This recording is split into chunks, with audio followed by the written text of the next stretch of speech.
Hello.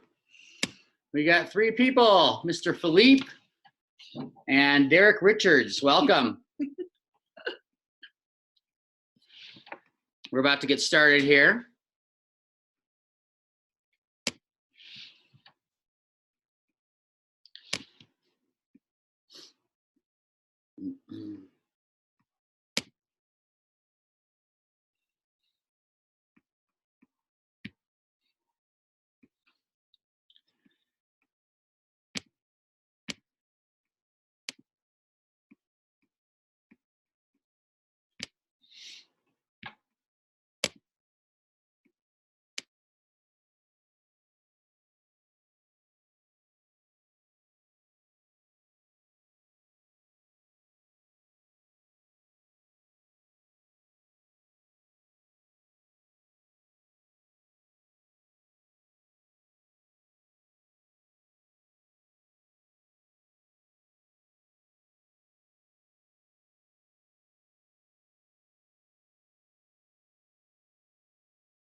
Hello, everyone. Welcome to Immunity. Immunity Matters. And we're going to be talking about how you can defend yourself against all that's going on right now. And your immune system is the most important thing that is going on in terms of protecting yourself. So let me just open this up and see who's here. I am not overly accomplished on my Zoom technical ability here, but we're going to give it a shot here. There we are. Let's see who's on with us. Okay. Admit all. Okay.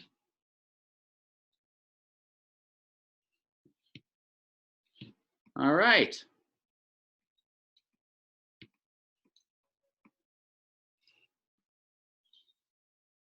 Great. Well, welcome everyone. We got a few people still coming in, so we're going to see if there's anyone else coming in. And we're going to see if we can also look and see on who, if you guys can chat or anything like that.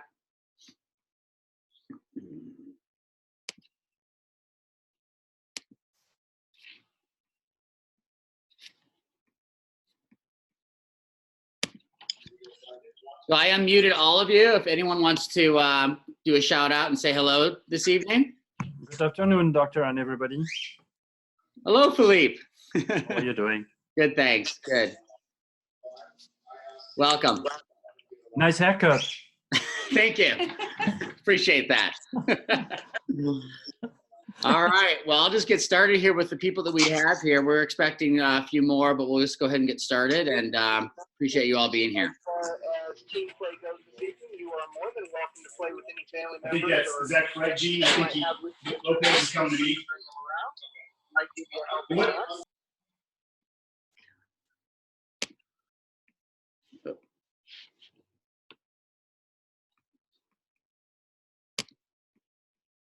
Okay, sorry about that. I'm having some technical difficulties here. Okay, here we go.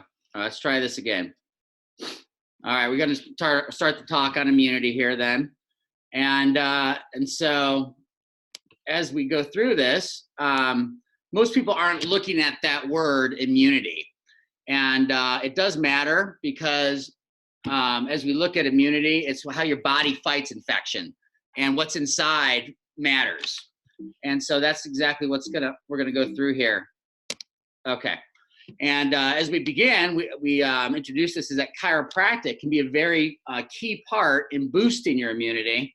And when we see that we're able to get some people to recover from being sick or feel better in a short period of time, we want to talk about that. And that's what tonight's about, just talking about that power that is inside your body that can heal your body. It needs no help, really. It just doesn't need any interference. And I've been doing chiropractic now for almost 20 years. And I know that it's a major important part is to get rid of the interference before you can start the healing. And so we're going to talk about that tonight. My goals. Well, I am hopefully going to help you help reveal the truth about health, where it comes from, viruses, of course, since that's the word of the last month, and dis-ease, how chiropractic alone can help build immunity to prevent or heal from sickness. And then, of course, I want to connect and come together in this format, which I normally don't do, and attempt to understand what is happening in our world right now. I also want to educate you. If you're educated, you can make better decisions. I want to inspire you from my heart and hope again, and to hope again, really, with my passion to get sick people well. And how hydration, exercise, and a sugar-free lifestyle will change the game when it comes to getting sick. So, I don't know if anyone recognizes that picture, but all you can do is warn them, wake up.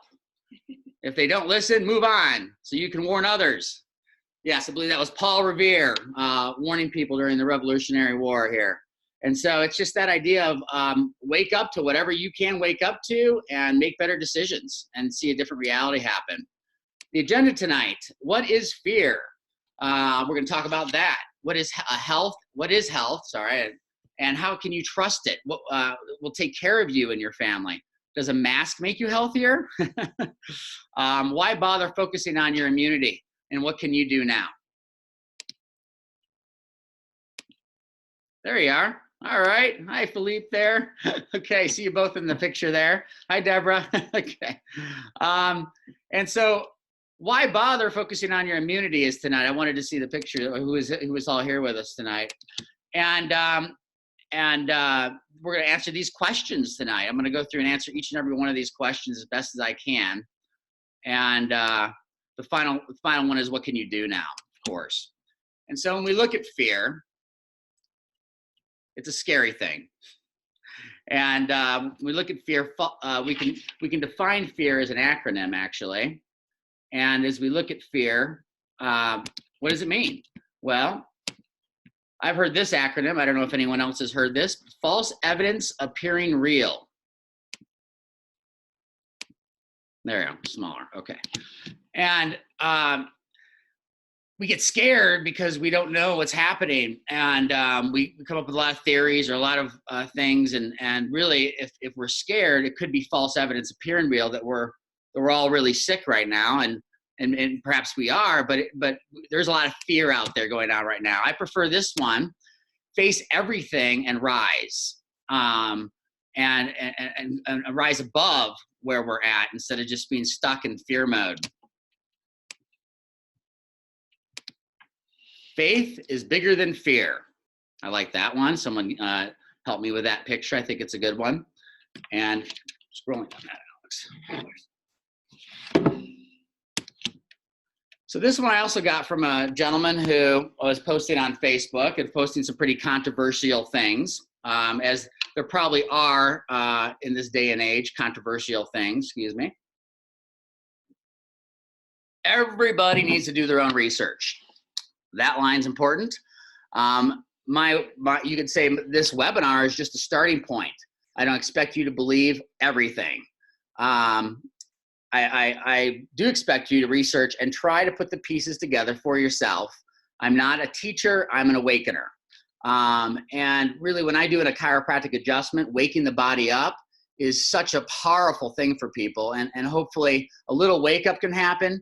You may not agree with everything that I'm saying today, but from 20 years of chiropractic and being a doctor and having associations with lots of doctors, both medical and chiropractic over this time, I believe I put together a few things in this slideshow that could serve you and help you understand a little bit more about what's going on. So got a couple things here that are happening. Just recognize what it is. We have a slide here called #Reopen North Carolina. And it's a group that got together and said, we don't want to stay in our homes anymore. And why do we have to stay in our homes? I'm going to play this short video clip about what's going on there. At least one protester was arrested today in North Carolina as hundreds gathered to peacefully protest the governor's stay-at-home order. Assemble. No. All right, where we go? This officers are just doing their job and I'm just That's doing not mine. God bless America! The protesters claim that Governor Roy Cooper is going beyond what is right and violating their constitutional rights with the stay-at-home order. They said that this order is going to essentially kill small businesses across.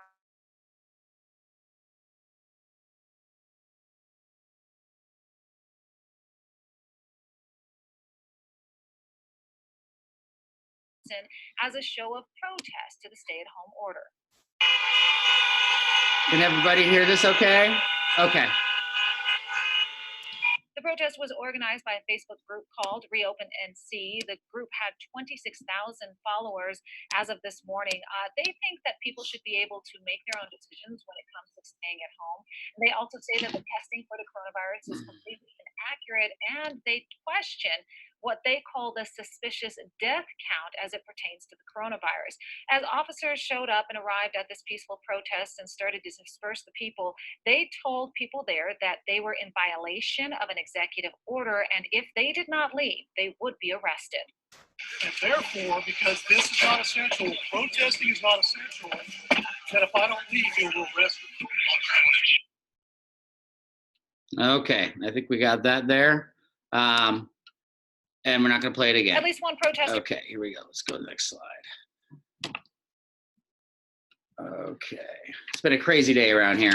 My entire basement flooded from my hot water. So that was a little crazy. But getting things going here. Pneumonia deaths are down just about as much as COVID deaths are up. Well, I guess that's a strange coincidence since it does seem to be hitting the lungs and causing problems with breathing. And that was just recently published. So the graph is showing that pneumonia is way down in 2019, 2020. What else are we looking at here? So next slide, if it appears. And the COVID-19 diagnosis. It's called an RT-PCR test that is supposed to be out there testing for coronavirus. Coronavirus also is measured with increased temperature. Over 100 degrees. As we look at this is a bit of a joke, but it also says diabetic disabled man gets hit by a car and dies from COVID-19. So what's really going on out there is the question. And where is the diagnosis coming from of COVID-19? Who says that it's COVID-19? Well, there was a test that was developed in 1984, and it is the RT-PCR test. Good on volume? Okay.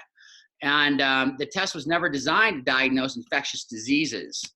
And actually what it does is it measures the genetic material in the body, not COVID-19. Same test attempt to measure lung cancer in the body, amplifies genetic material already in the body, makes it larger in cycles of amplification. It's present in everybody based on how much it is amplified. So if it's amplified, say 60x out, then everybody will have COVID. If it's amplified down lower, then they can make the test more negative. But it's research that I've done and found that this is the test that is being developed out there. As we look at the most current numbers of coronavirus, certainly there's a lot that show there of 2 million infected, 132,000 deaths, and 500,000 recovered. But from a link from the same website, worldwide deaths from January 1st through March 25th, 2020, which shows the coronavirus is less than all causes of death, and that number is actually quite a bit higher. And this is from the Worldometer. I don't know if that's how you say it, but that's what it is, and that's where those numbers are coming from. And so when we look at fear, I would be more scared of a higher death rate than I would by a lower death rate. And so for me, and this is the interesting thing too, is that when we look at the 21,000 deaths by March 25th, that number has now risen to 132,884, which is quite a bit higher than where we were just in March 25th. And so we have to wonder, first of all, is that real? And if it is, whoa, that's scary. That's really scary if that's the number that's going up. But how much of those are accurate diagnosis? And that is just the question we all need to ask ourselves. And we look at the UK. The UK right now is declaring COVID-19 is not a high consequence infectious disease. the threat has been lowered in the UK, and it's interesting. Like, but it seems to be staying the same or even elevating in our country. So what I want to talk to you about next is the germ theory of disease. We're talking about germs and getting into why possibly COVID-19 is infecting us. And really there's a myth that's been propagated over many years, and it's called the germ theory of disease. It's still actually considered a theory, but if you look it up online, it's currently accepted as scientific theory for many diseases. The entire basis of the medical industry states that microorganisms known as pathogens or germs can lead to disease. These small organisms, too small to see without magnification, invade humans, other animals, and other living hosts. But the truth of this really is that Louis Pasteur was the one who developed this theory back in the early 1900s. It was his crowning achievement, but what was also known from that time was that on the deathbed of confession of Louis Pasteur, he said, Bernard was right, I was wrong. The pathogen is nothing, the terrain is everything. And so when we look at what the terrain is actually your body and what's inside it and what's going on. And is that filled with toxins, or is it filled with all the healthy function that your body should have? So those are the questions we need to ask ourselves. Another question: have you more faith in a spoonful of medicine than in the power that animates the living world? It's a pretty powerful quote here by B.J. Palmer, the developer of chiropractic, and realizing that our neurological function really is the most important function of all. When we look at these two things here, and we look at the spoonful of medicine, well, vaccinations are certainly getting their attention, as Bill Gates authoritatively states that mass public gatherings will not come back at all until we have mass vaccination. Certainly there's an opinion there on Twitter, who made him the king of the world, versus the power that made the body heals the body. Certainly your choice on where you stand in that regard, but it was just recently, I heard today, it was just recently declined, that style of vaccination taking over. We look at the next slide. It's what is health really? And health comes from the inside, not the outside. Dorland's Medical Dictionary says, and it's used in courts, colleges, etc., states that health is optimal function, mental and social well-being, not merely just the absence of disease or infirmity, but health does come from the inside. It is above, down, inside, and out. So that brain and spinal cord is inside you, helping run every system, every tissue, every organ in the body. And it's the most important system. How long can we live without our brain function? Not very long. And so getting in and doing a chiropractic adjustment is vital in staying healthy. And we know that a lot of people aren't coming in right now, and we accept that, and we accept it's very scary out there. And what's being said is that we shouldn't even leave our homes right now. But what we do know, there's a study that was done by Dr. Ronald Perot, New York's Preventive Medicine Institute, and he found that chiropractic actually helps your immune system function better by 200 to 400%, better than other people who have not received chiropractic or have a serious disease going on. And the biggest one for me, though, really is this other study here, that flu victims under chiropractic care had an estimated 0.25% death rate, a lot less than the normal rate of 5% among flu victims. And they are saying that COVID-19 is very similar to the flu, with mild to moderate respiratory symptoms and feeling generally sick. But really, those who do not receive chiropractic care are at risk, I would say, based on the study. And the mechanism that I'm going to talk about today, as far as how chiropractic can boost immunity, it's through the vagus nerve. It's the main nerve of the parasympathetic division of the autonomic nervous system. The vagus nerve is a major constituent of neural reflex mechanism, the inflammatory reflex, one of the most important ones. It controls the innate immune response and inflammation during pathogen invasion and tissue injury. The vagus nerve controls a lot of things. It's so important. I once heard it said, what happens in Vegas stays in Vegas. And so unless acted upon by a chiropractor. But when we adjust that upper neck and we relieve that pressure of the vagus nerve that exits right from that upper neck, it goes to the heart, the lungs, the stomach, and even the colon. So very, very vital organs that it supplies from a parasympathetic mechanism. And when we adjust that area, it increases the function of those organs.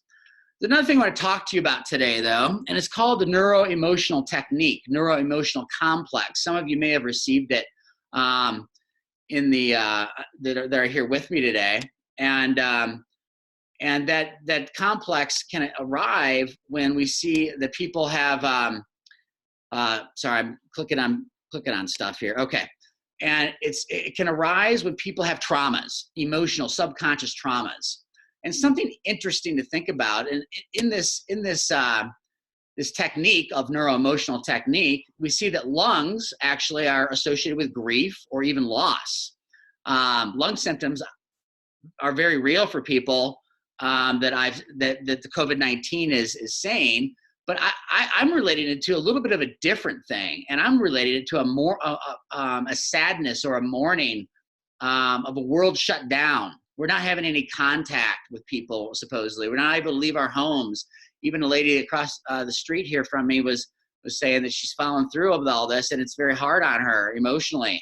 But holding weddings, funerals, or even graduations are postponed right now.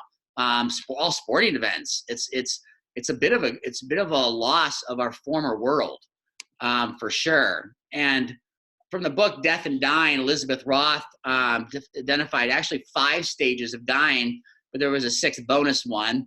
But we go through these when we are losing something, and losing my ability to go snowboarding, or to go to my favorite restaurant in town, does offer some bit of basically some bit of grief and loss, for sure. But these stages are denial, anger, bargaining. What the is going on around here? Depression, withdrawal, chemical dependence can be associated with that. Acceptance.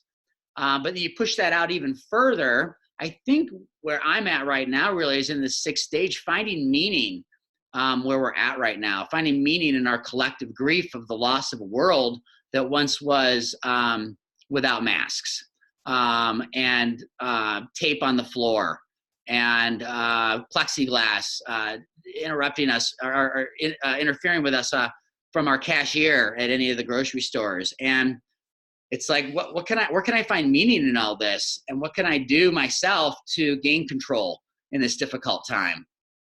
And I hope that this webinar will help you gain control through this time. It's not, I mean, one of the biggest losses really for me is the gym. Like, I can't go to the gym anymore. And I think a lot of people have had to create gyms out of their homes or just figure out how to move. It's not easy finding meaning through all this, but I think it's important. And immunity is a control piece. Like, if you can control one part of this, you can control how you respond to pathogens and antigens, these viruses possibly coming into your body. And the immunity is really supposed to attack that. But one of the biggest things that are going to weaken your immune system is sugar. A certain amount of sugar can lower your immunity for several hours, which is not ideal for staying healthy during the coronavirus outbreak. Your immune system is I would say, probably the 2nd most important system in your body, controlled by the nervous system. And the immune system, it's incredibly complicated. And to get into all the details of what it does would take probably all night tonight and into tomorrow to understand everything about it, or probably even for the next year or two, to be honest. I studied immune system in college. It's complicated. But the idea is the white blood cells in the body are there to help attack these pathogens. Antibodies identify things that are coming into the body, bacteria and viruses and parasites. And they don't necessarily kill those things right away. They tag them, identify them, and then there's phagocytes that come in and help to actually consume those things. But if someone has a weak immune system, an immune compromise, it's just not going to happen as well as it should. And so talking about how the immune system works is sort of what I just did. And so it's essential for our bodies to function. And there's this term called autoimmune function, and it's when our body starts to attack itself. And when it happens like that, it doesn't feel good. We we start to reject our own body, and it becomes a problem. But when we talk about just like how it works, it should work at a normal level. But if you've been exposed to a lot of toxins over the years, and the immune system's been beat up having to attack all these other things, especially someone who doesn't digest their food well, let's just use a basic example. If someone is eating poor quality of food that's not absorbed very well in the small intestine, and part of that food particle gets absorbed into the bloodstream, then your immune system is going to look at it like a pathogen. It's going to look at it like an antigen, something that it needs to attack and fire on. And so it's super sensitive. It's hypersensitive. And if it's hypersensitive, then it's going to make you feel sick very quickly. And some people really just get more sick than others. But it can be based on your background, diet, and lifestyle. And I think we've already talked about the antigen, but really the virus itself is the biggest talk right now. And what is a virus? As we talk about virus as an antigen, a virus is really just genetic material. It's not even alive unless it attaches to a living host. And so how are we, and really when the immune system identifies an antigen such as a virus, most viruses are consumed right away. And an interesting, as we look at viruses, we look at really the flu virus is one of the most common viruses we always hear of. And with the flu virus, what we know to be true with flu is that 95% of all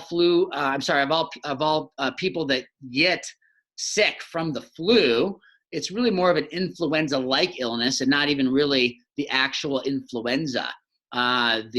And so as we understand that we have control over that, then it makes us feel a little better that maybe we can attack some of that with our own immune system. And of course, I had to throw this in here, but does a mask make you healthier? I know we see a lot of these around right now, and it's actually helping making other people healthy is really what's going on. If you're severely sick, you should be wearing one for sure. I'm just going to quote some CDC here. It was against my better judgment, but the CDC recommends that people wear a cloth face cover to cover their nose and mouth in the community setting if sick. This is an additional public health measure people should take to reduce the spread of COVID-19. In addition, of course, hand cleaning and other preventive actions. And the one I hate the most is social distancing. I like to have, it's still so shocking for me. I can't barely even handle the social distancing thing. But as a chiropractor, being all up in your business, adjusting you closely, it's a difficult one. The CDC also recommends patients who show signs of respiratory infections be given the mask while they're in healthcare settings until they can be isolated. If you're sick and need to be around others, wearing a mask to protect those around you from contracting your illness. It does not increase your immunity or protect you from getting sick. Rather, keeping it on, stinking it up, and getting moist is doing the opposite of protecting you. It's just actually like a swamp on your mouth. And so really you have to change those things out often if you're going to be wearing them a lot. We've really already talked about immunodeficiency, failures of the immune system. And when we're immune deficient, it is a scary time. And those people that already have health challenges or immune challenges, the goal here is to boost that immune system as high as we possibly can through natural means. But we talked about autoimmune disease. And again, some of those examples of autoimmune diseases really are celiac disease, diabetes, rheumatoid arthritis, Graves' disease, which is a thyroid disease. And if people already have these underlying autoimmune diseases, they're at increased risk. We know that the immune system diminishes with age. But then this is really the most exciting part about the talk here is what can you do now to protect yourself and boost your immune system? Well, stress management. We are stressed. There's a lot of people very stressed out there. People that are not sure what to do with themselves, being in a home for 12 hours a day. And so some techniques hopefully I can give you to help manage stress is certainly take a moment away from the news. Take a break from the news, take a break from TV, and maybe even just sit on your floor or your backyard if it's a beautiful day like Friday and Saturday were last weekend, and do some stress management, do some breathing. just take it in and just eliminate all the exterior offenses like your cell phone, these laptops that we have our heads in watching right now, things like that. Reframe your situation is another great one. What's the upside of our predicament? Looking at the positives versus only the negatives. Leaning on our social network, maybe through this medium of webinars or Zoom calls or face-to-face. I like face-to-face, and certainly our families are with us, and it is some quality time now with all those around us for sure. And a couple other ideas, being realistic, being optimistic, maybe combining those two in some level, or just some great stress management techniques. One of the biggest ones, though, is reducing inflammation in your body as it relates to your immune system.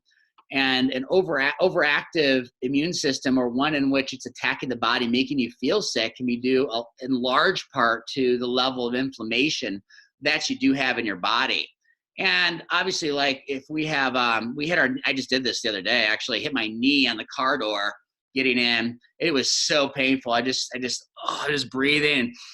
Whoa, that really hurt. And I was a little flustered, to be honest, after leaving Safeway, which I don't normally go into, and seeing plexiglass barriers and covers all over the keypad. And it was just, I was just a little bit flustered after all. And honestly, I didn't pay attention to what I did. And I hit my knee, and oh my goodness, did that hurt. I did some techniques to actually help myself reduce that inflammation. One of which is avoiding sugar in all its forms, like we already talked about. But what we want to really talk about is a form that you can fill out and understand your level of inflammation. And as I look at who's on the call with me tonight, and I can see that some of you have certainly filled that out, and some of you may have not, but it's a great little form to spend some time on. Signs and symptoms of inflammation, and just kind of going down through them. And like we talked about, the chronic aches and pains, such as back pain, neck pain, headaches, muscle pain, joint soreness, is just one sign that you have a lot of inflammation in your body. And inflammation can be also coming from, these things that we do, these dietary factors causing inflammation. You're taking anti-inflammatories all the time. You regularly eat refined sugars, grain products. Partially hydrogenated fats are extremely inflammatory. In fact, even outlawed in the UK. Maybe they're smarter than us in some ways.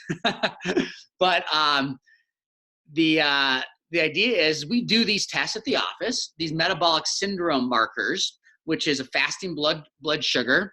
And actually, we're ahead of schedule here. Actually, why don't we get my, oh no, I don't have it over here. Don't worry about it.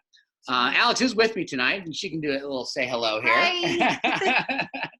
And she's helping me out, getting things organized. We realized that we didn't even have the password ID for this meeting, so it's almost like a miracle you guys showed up. So thanks again for joining me on this webinar. We didn't even I didn't realize the password had to be revealed. I guess you guys obviously got it.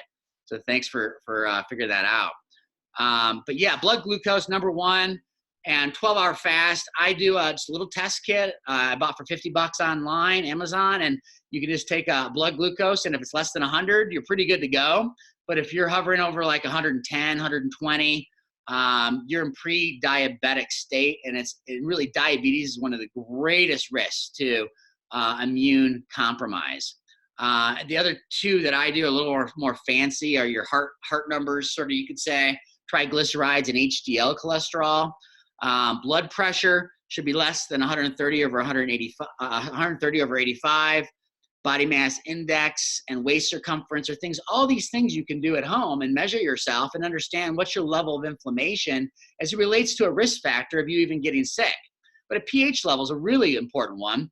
And I don't know if any of you realize this, but even an acid lifestyle, which of course is consuming sugar and unhealthy red meats, can really increase our acid in our body, and so acid is where you're less than 7.2, and we take it's a salivary pH level in which you just take a little dipstick and put it on your tongue, take it out, look at it, and like, where am I at? And you should also do that one first thing in the morning and make it consistent. But these are all things you can buy online and measure your own until we are able to meet again. And the anti-inflammatory techniques that we're teaching today are hydration. You've all heard this. You're all patients of mine or have been at one time. And really, 1 quart for every 50 pounds means a gallon of water for a 200-pound man or woman. Filtered water. It's free of chlorine and fluoride. And I call it wake-up water. Do that first thing in the morning. Really get that quart in as fast as you can. So here's what my quart looks like. And I like because it's glass and plastic going on with that, and just get that water in you. And really thinking of bacteria, viruses, parasites, they can't survive in a hydrated body. Exercise, 15 minutes to fulfillment. Now, I just did this before I got on the call, and it was just so awesome. It got my energy level so high. And I just love these little rebounders, trampolines that you can put in your basement and just bounce on that thing. And you just get this movement, and it's a negative gravity type of effect where you can feel so charged up from just a little bit of bouncing. I do push-ups, sit-ups, and pull-ups after about 5 to 7 minutes of trampoline.